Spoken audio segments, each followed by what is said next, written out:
Liam, c'est le bébé de la famille. En fait, il grandit avec ses frères et sœurs contre, comme ils sont plus âgés que lui.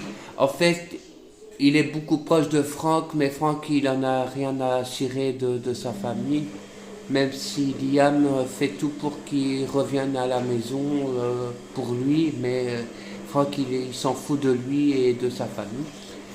Et moi, ce qui me fait trop rire dans beaucoup d'épisodes, surtout entre son frère qui est homosexuel avec ses blagues un peu douteuses. Et aussi, je vais vous présenter aussi, c'est Karl, qui est l'avant-dernier entre guillemets de la famille. Mais Karl, on le présente un petit peu lui le foufou de la famille, comme c'est aussi il veut faire comme son frère Yann, il veut rentrer à West Point pour faire la militaire, mais malheureusement il va échouer et surtout il a eu une vie amoureuse avec quelqu'un qui aime bien aussi aller à West Point, mais Debbie va faire tout pour casser leur couple et ça c'est pas très correct pour Carl qui a du mal avec ça.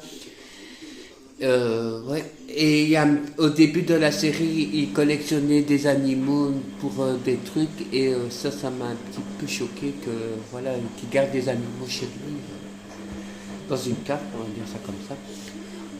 J'ai Vivi et Kevin et Zitlana, mais que j'ai pas en photo, mais que vous peut-être que des gens connaissent, que ils ont déjà peut-être en parlé avec. C'est en fait Zitlana, c'est une fille facile qui a eu un enfant caché avec Mickey Mekovic, qui est important dans la série et qui est le premier amour de Yann en tant qu'homosexuel, qui a eu un enfant caché et qui a été forcé à faire des actes pas très déplaisants à Mickey. Et donc Yann n'a pas très supporté cette relation toxique du père et voilà. Elle a eu un amour un petit peu entre guillemets toxique aussi avec Kevin et Vivi. Ils ont été un trio amoureux, mais ça n'a pas marché parce que Zitlana est très, très carrée, surtout comme c'est une allemande, entre guillemets, ça comme ça. Et voilà, comme tout le monde, on va dire tout le monde va avec tout le monde, et ça n'a pas plu à